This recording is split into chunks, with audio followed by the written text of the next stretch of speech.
চাল নিয়ে একটি বিতর্কিত মন্তব্যের জেরে পদত্যাগ করতে বাধ্য হয়েছেন জাপানের কৃষিমন্ত্রী তাকু এতো। সম্প্রতি তিনি তার এক মন্তব্যে বলেছেন, তাকে কখনো চাল কিনতে হয়নি, কারণ তার সমর্থকরা তাকে চাল উপহার দিয়ে থাকেন। এই মন্তব্যটি এমন এক সময় তিনি করেছেন যখন দেশের সাধারণ মানুষ চালের দাম বাড়ায় ভোগান্তিতে রয়েছে।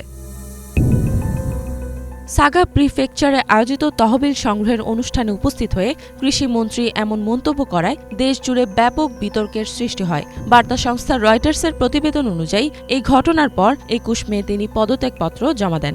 অনেকের মতে তার এমন কথাবার্তা দেশের বর্তমান কঠিন অর্থনৈতিক পরিস্থিতি সম্পর্কে সম্পূর্ণ উদাসীনতার ইঙ্গিত দেয়। এ নিয়ে তার ভোটার ও আইন প্রণেতাদের মধ্যে ব্যাপক অসন্তোষ ও ক্ষোভের সৃষ্টি হয়েছে। বর্তমানে জাপানে চালের দাম ইতিহাসে সর্বোচ্চ পর্যায়ে রয়েছে। কম উৎপাদনই এর পেছনের অন্যতম কারণ। এই পরিস্থিতিতে জনগণের দুর্ভোগ নিয়ে মন্ত্রী এতো যে মন্তব্য করেছেন তা অসংবেদনশীল হিসেবে সমালোচিত হয়েছে। পদত্যাগের সময় তিনি বলেন, চালের দাম বৃদ্ধিতে সাধারণ মানুষ যখন ভোগান্তিতে রয়েছেন তখন তার এমন মন্তব্য করা ছিল অত্যন্ত অনুচিত। জাপানের বিভিন্ন সংবাদ মাধ্যম জানিয়েছে, তাকু এতোর পদত্যাগের পর তার জায়গায় সাবেক পরিবেশ মন্ত্রী শিনজিরো কোইজুমিকে কৃষি মন্ত্রীর পদে বিবেচনা করা হচ্ছে।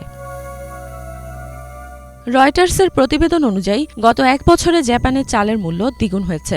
নাগরিকদের আয় মূল্যস্ফীতির গতির সঙ্গে তাল মেলাতে পারছে না, ফলে নিত্য প্রয়োজনীয় পণ্যের ব্যয় উল্লেখযোগ্য হারে বেড়ে গেছে। পরিস্থিতি সামাল দিতে জাপান সরকার চলতি বছরের মার্চ থেকে জরুরি রিজার্ভ চাল বাজারে সরবরাহ করা শুরু করলেও তাতে বাজারে ইতিবাচক কোনো প্রভাব পড়েনি। এদিকে চাল নিয়ে বিতর্কিত মন্তব্য করার পরও প্রথমে এতোকে বরখাস্ত না করায় প্রধানমন্ত্রী ইশিবাও তীব্র সমালোচনার সম্মুখীন হন। বিরোধী দলগুলো তখন হুমকি দেয় যে তারা পার্লামেন্টে এতোর বিরুদ্ধে অনাস্থা প্রস্তাব আনবে। শেষ পর্যন্ত প্রধানমন্ত্রী ইশিবা এতোর পদত্যাগপত্র গ্রহণ করেন।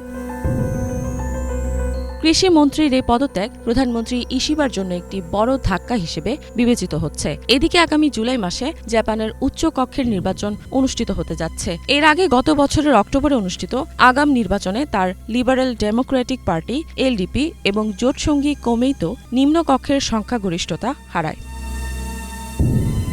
কিয়োডো নিউজের এক জরিপে দেখা যায়, প্রধানমন্ত্রী ইশিবার জনপ্রিয়তা কমে ২৭.৪% পৌঁছেছে। একই সাথে চালের দাম নিয়ে সরকারের নেওয়া পদক্ষেপে ৯০% কাছাকাছি ভোটার অসন্তুষ্টি প্রকাশ করেছেন। ইফাত জাহান, বাংলাভিশন।